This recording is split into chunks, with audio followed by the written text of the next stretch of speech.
Assalamualaikum and welcome back to every. Tadi lampu agak terang yang mana agak mengganggu aku punya fokus. Aduh. And sorry juga kalau nampak aku duk memeh rambut ni bukan sebab apa. Kalau siapa yang nampak memang nampak jerawat aku tadi. Okey, pada episod kali ni dalam segmen share seram, aku akan berkongsikan satu cerita mengenai benda boleh relate dengan semua orang, iaitu kisah jiran yang mengamalkan ilmu hitam. Bukan ilmu hitam, boleh katakan mengamalkan perkara-perkara khurafat. Okey, kisah ni aku akan cerita terpulang pada korang untuk percaya ke tidak, sebab aku sebenarnya cerita ni ada berkaitan dengan orang yang aku pernah baca. So just aku buat satu cerita baru. Nak bagi contoh lah, kira macam kisah ni menceritakan tentang, oh by the way aku lupa nak cerita, sebenarnya untuk share seram aku ada janji untuk aku buat special episode, dan kemungkinan aku akan buat, kemungkinan lah dalam rakaman dalam minggu ni juga. So aku harap korang akan stay tune untuk video tu. And sorry sangat sebab aku tak dapat buat dalam masa yang tepat. Macam aku posting video aku, macam aku kata sebelum ni aku kerja, so macam aku macam kalut-kalut juga kadang tu. So macam tak berapa ada time lah. And by the way, aku shoot video ni pukul 3 pagi. So maaf sangat kalau nampak muka mengantuk ke, suara selain ke, sebab ni aku tak boleh tidur. So ala-ala aku shoot terus je. And sebenarnya aku memang akan ada problem bila aku kerja shift petang, which shift petang ni akan habis pukul 12. So balik rumah tu aku makan apa semua, kadang aku tak boleh tidur. So aku harap korang faham lah. Okay, cerita ni mula dengan kisah di mana seorang perempuan yang sebenarnya dia tidak tahu perkara ni pada mulanya. Dia pindah ke kejiranan dia, dan dia pun seperti biasa mendekatkan diri dengan jiran-jiran lain, bercerita satu sama lain. Kisah ni mungkin seakan-akan sama dengan kisah aku yang lalu, yang mana si jiran ni macam jealous dengan kebahagiaan suami isteri di sebelah, lalu menghantar satu benda yang tak elok lah. So tapi kisah ni lain sikit, di mana bila dia dah rapat dengan semua jiran dia terlihat, ni bukan jiran sebelah rumah, okay, untuk mengetahui orang, jiran ni macam selang beberapa rumah macam tu. Apabila dia orang berbual sesama jiran, mereka memang ada menceritakan tentang satu jiran ni, mana dia sering menyendiri bersama, yang mana boleh dikatakan dia jarang bergaul sangat lah. So dia orang selalu menyatakan yang sebenarnya dia ni macam mengamalkan perkara-perkara khurafat, yang mana anak-anak dia sendiri pun macam terpaksa mengikut apa yang dia lakukan. Seperti contoh aku bagi, kalau nak pandai kau kena pergi duduk dekat, contoh kita benda ni sebenarnya memang nampak khurafat. Kalau kau nak pandai kau kena belajar kat duduk kat masjid tu, duduk je kat masjid tu, InsyaAllah kau pandai. Wish sebenarnya kat sini mak dia macam sebenarnya lah nak cakap duduk je, tak payah study or what.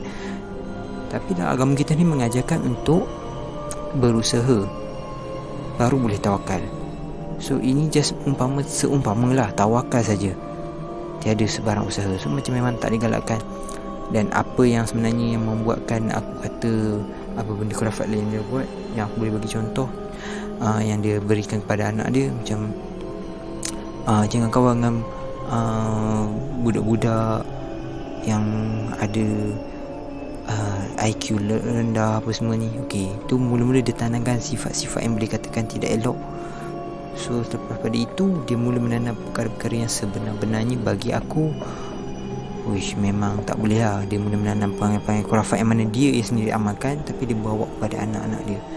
Macam kita tahu, ada pemakaian tangkal, ada macam seolah-olah, macam contoh aku pernah dengar yang macam tumpang tidur kat hutan, aku minta macam minta izin macam tu. So macam si emak ni macam memang menggalakkan gila lah. Tapi bagi aku benda tu memang bolehnya kau elakkan. Okay, bersambung kembali kepada cerita. So macam bila dia orang ceritakan si jiran yang baru ni macam tak ambil puas sangat.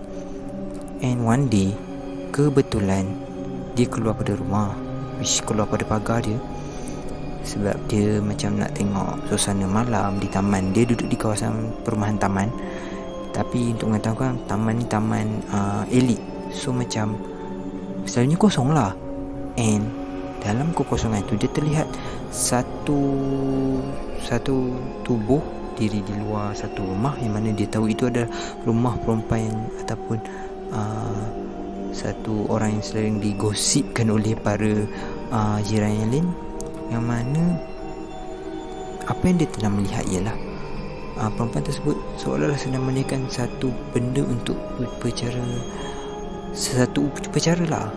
So sebaik saja dia selesai menyelesaikan barang-barang tu dengan membawa masuk ke dalam rumah, dia telah pun apa yang boleh dikatakan mula ke upacara tu lah saya rasa. So bila dia dah mula ke upacara itu, kelihatan asap berkepuk-kepuk keluar pada rumah. Pada mulanya si jiran ni ingatkan yelah rumah terbakar ke apa, macam nak ambil tahu, dia pergi ke dekat.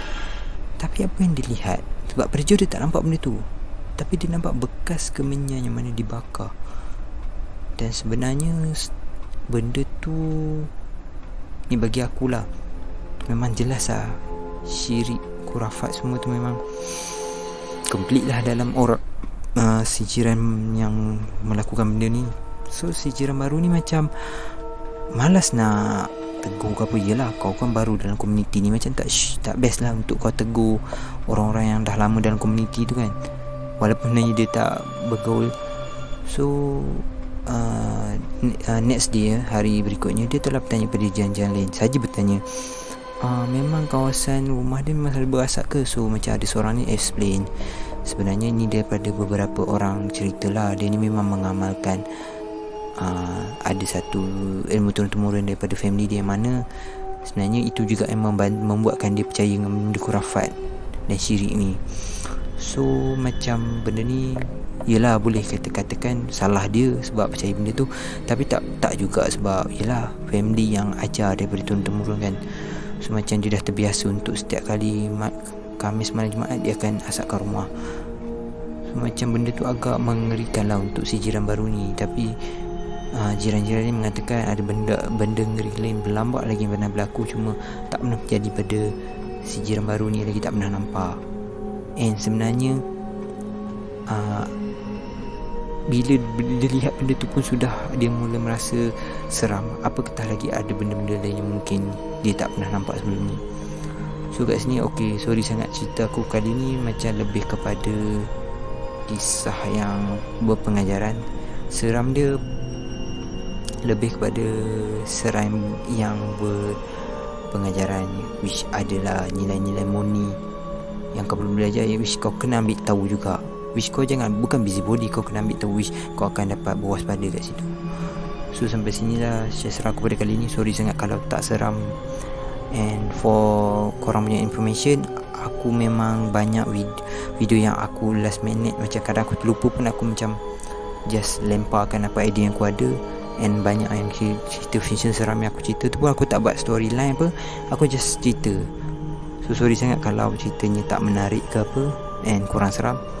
And thanks again for watching my video, and see you again in next video. Jangan lupa untuk share, like, komen dan subscribe channel aku.